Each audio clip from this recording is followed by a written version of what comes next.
අද අපි යන්නේ සුන්දර දෑරංගල ගමේ වීරවිල ඇල්ල බලන්න.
වීරවිල ඇල්ලේ මතු පිට සැඟවුණු නිධානය.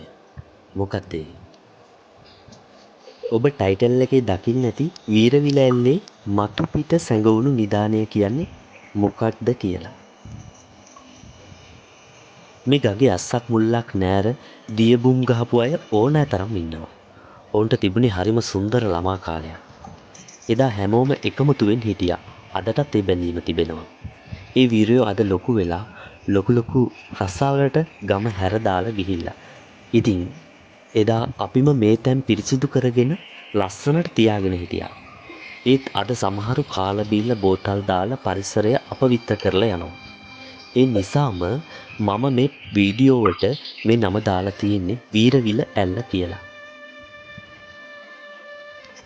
මේ විශාල පණිවිඩයක් එක්ක එන වීඩියෝවක්. ඇත්ත නිධානය තමයි මේ ගඟේ ජල ධාරාව.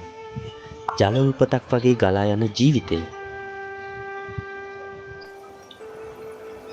මම වගේම මෙහි බොහෝ දෙනෙක් වීරවිල ඇල්ලේ අස්සක් මුල්ලක් නෑර දියබුම් ගහපු ඕනෑ තරම් අය සිටිනවා.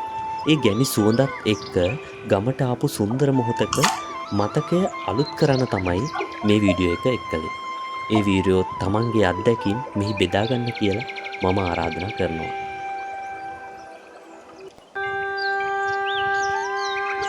වතුර ටිකක් නාගෙන යන සුන්දර ස්ථානයක්. මේ තමයි මිල්වලා ගඟේ අතු ගංගාව. බලන්න. හරිම ලස්සනයි.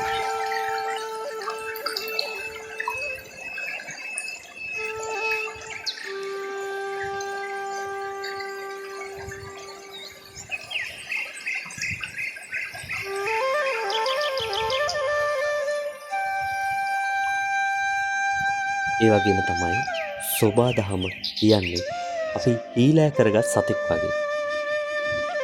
ඒක නිසා බොහොම ආදරයෙන් ඉල්ලනවා ඔබ යන ඕනෑම පරිසර පද්ධතියක ඒ සෝබා දහම විඳින ගමන් ඒ සෝබා දහම ආරක්ෂා කරලා එන්න කියලා. වියන් බැඳි තුරු වදුල සුවබර ගලා යන නදී දොළ මනහරය විහඟුන්ගේ ගී නාදේ රසබරය වන කොමල රැකගනිමු සුන්දරය. එන්න සෝබා දහම රස විඳින්න මිහිරි මතක රැගෙන පියවර සටහන් පමණ ඉදිරි කර යන්න.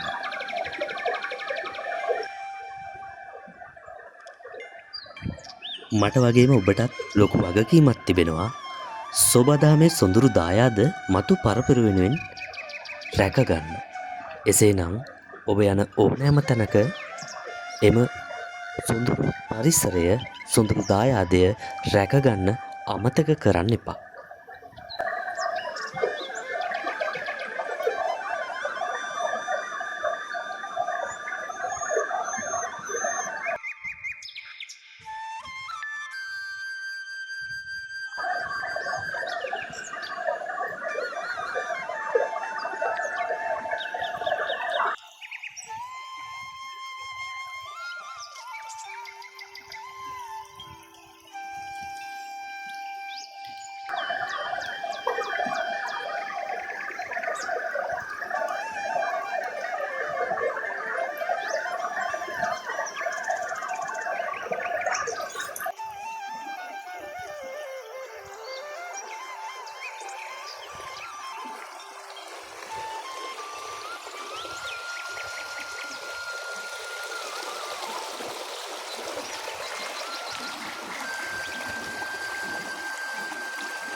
මේ මාංශ ආහාරයක්.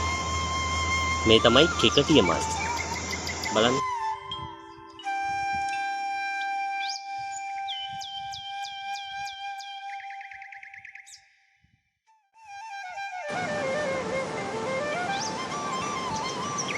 මෙම ඇල්ල වැටෙන ස්ථානයේ සෑම තැනකම අඩි 6කට වඩා ගැඹුරුයි. ඇල්ල ඇතුළත කොටසක් තිබෙනවා ඒ තුල සැඟවෙලා ඉන්න හැකියාවක් තියෙනවා. ඒ නිසාම මේ ස්ථානය වීරවිල ඇල්ල කියලා හඳුන්වනවා.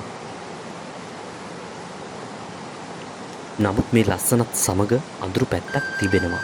ඒ නිසා ඔබව දැනුවත් කරන්න හිතුවා. බීමත්කම, නොදැනුවත්කම සහ අවධානය නැතිකම නිසා මේ ජලයේ ජීවිත අහිමි වූ අයත් ඉන්නවා. ඒ නිසා මේ ස්ථානය ගැන හොඳින් නොදන්නා කවුරුවත් අවධානමකින් තොරව මෙතනට නම් යන්න එපා. පාසල් ඉවර වුණාම ගම්වල හැම පාසලකම වගේ ළමයි එකතු වෙලා hina කතා ඒ වගේම යාළුකම එක්ක ජීවත් වූ අපේ කාලේ සුන්දරම ස්ථානයක් තමයි මේ වීරවිල ඇල්ල. අපේ දෙමව්පියෝ දන්නවා, ගුරුවරු දන්නවා අපි කොහෙද ඉන්නේ කියලා. ඒ කාලේ ළමා කාලය සම්පූර්ණ වෙලා තිබ්බේ මිතුරන්ගෙන්, ස්වභාවයෙන් සහ නිදහසෙන්. නමුත් අද එම ස්ථානය වෙනුවට මත්ද්‍රව්‍ය සහ සයිබර් අවකාශය ළමා හදවත පුරවලා තියෙනවා. ඔබම හිතා බලන්න.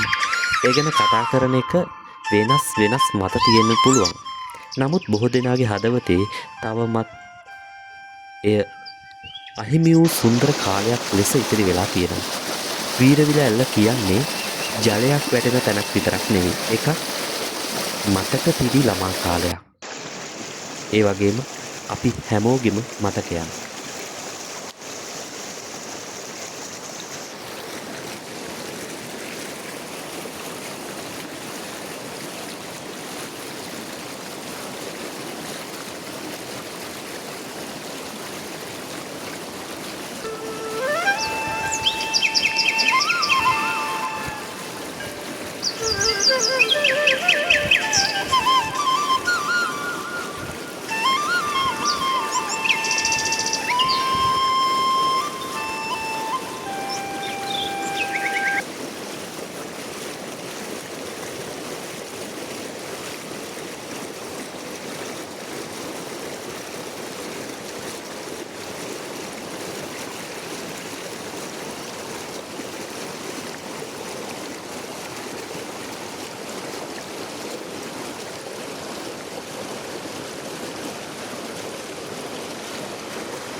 අද මම ඔබට කියා දෙන්න යන්නේ වහලය ගහලා පස්සේ බිත්ති බැඳපු ගෙදර. පුදුමයි නේද? එය අමතක වූ ගමේ රහසක්. පැරණි ගමක කතාවක්. ඒ තමයි මගේ ගම. නගරේ ඉඳලා සතියන්තෙට ගමට ආපු පුංචි පුතාට ඒ ගෙදර ගැන ලැජ්ජාවක් තිබුණා. ආච්චි මේ මැටි ගෙදර තාම තියෙන්නේ. ඇයි මේක වෙනස් වෙන්නේ නැත්තේ? AC නෑ, ටයිල් නෑ, මේක පරණයිනේ කියලා ඔහු ඇහුවා. ආච්චි hina වුණා. පරණයි කියන්නේ දුර්වලයි කියන එක නෙවෙයි පුතේ. මේ ගෙදරට අවුරුදු 100ක් වෙන්න ඉන්නවා. තාම හුස්ම ගන්නවා අපි. මුලින්ම ආච්චි කියන්න පටන් ගත්තා මේ ගෙදර හැදුවේ වතුර ගොඩ වෙන්නේ නැති ටිකක් උස් තැනක. පොළොව මට්ටම් කරලා කළුගල් පේලියක් බඳලා තමයි පදනම දැම්මේ. කොන්ක්‍රීට් නෑ.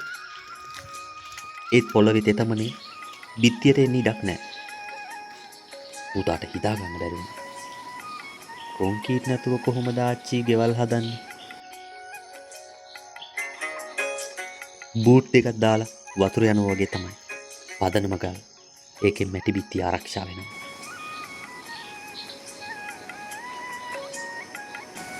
ලී කණුවල රහසකුත් තිබුණ පුතේ. ඊළඟට ඒව පෙන්වන්න ආච්චි කණුවලට ඇඟිල්ල දිගු කළා. මේ ලී කපල ගෙදරට ගෙනාවම මාස ගණන් මඩ වතුරේ ඔබලා තියෙනවා. ඉන්පස්සේ එළිය වේ එක්කත් කන්නේ නැහැ පුතේ. පුතාගේ ඇස් විශාල වුණා.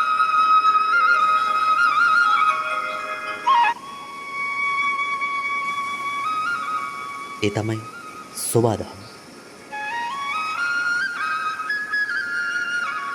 හැබැයි ලොකුම රහස තවම තියෙනවා. ආච්චි හිමින් කිව්වා. අපි බිත්ති බැඳලා වහලේ ගහන්නේ නැහැ. මුලින්ම වහලේ. ඇයි? පුතා ඇහුවා. මැටි කියන්නේ වතුරට බය දෙයක්. වැස්සක් ආවොත් වහන්සි ඔක්කොම අපට යනවා. ඒ නිසා මුලින්ම වහලේ ගහලා ඒ යට ඉඳගෙන බිත්ති හදනවා. පුතා හිතුවා ඉංජිනේරින් ලොජික් එක. වහලේ ඉලික් තත්ත්වය අඟල් 6ක් 7ක් ගණන්. යට ඉඳන් උඩට එක මත එක බැඳලා තියෙන නිසා වතුර බිඳුවක්වත් ඇතුළට එන්නේ නැහැ.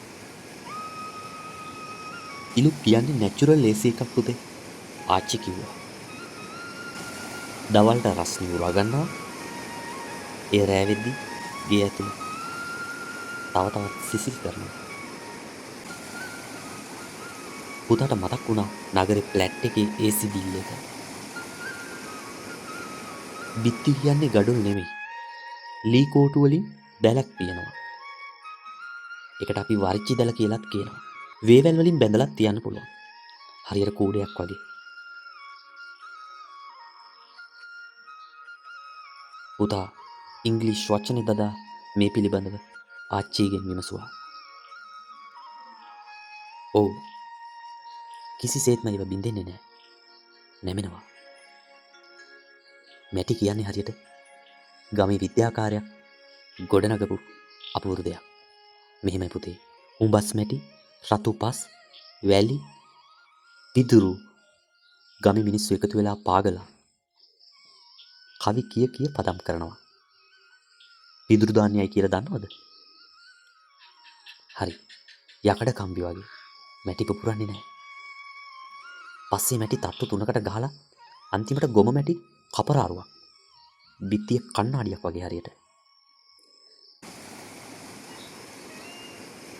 පුතේ ගොම මැටි පොළව ටයිල් වගේ නෙවෙයි. ඒ කාලේ ටයිල් තිබුණේ නැහැ. ඒත් හරිම පිරිසිදුයි. ආච්චි පොළව පෙන්වමින් කිව්වා ගොම කියන්නේ ස්වාභාවිකව විස බීජ නාශකයක්. වේලුනාම ගඳක් නැහැ. දූවිලිත් නැහැ. ඊටාම සිසිල් පොළව. පුතා පාවහන් ගලවා හිටගත්තා. ඇත්තටම පොළව සිසිල්. පොඩි ජනෙල් ලොකු බුද්ධිය. ඒ කියන්නේ මොකද්ද? ඒ ගෙදර ජනෙලේ පොඩි. දොර උසින් අඩුයි. ඇතුළට එද්දී නැවීගෙන එන්න ඕන. ඒකෙන් නිහතමානීකම පුරුදු වෙනවා. ආච්චි hina වෙමින් කිව්වා. ඝනකම් මැටි බිත්ති දවල් රස්නේ උරාගෙන රැට හෙමින් නිදහස් කරනවා. ඒ තමයි ටර්මල් මාස් කියන විද්‍යාව. අවසානයේ එදා රාත්‍රියේ පුතා AC නැති කාමරේ නිදාගත්තා. ජනෙල් වලින් එන සුළඟ, ඉලුක් වාලේ සුවඳ, ගොම මැටි පොළවේ සිසිලස උදේ ඇහෙරලා ඔහු ආච්චිට කිව්වා ආච්චි මේක නම් රිසෝට් එකකට වඩා හොඳයි.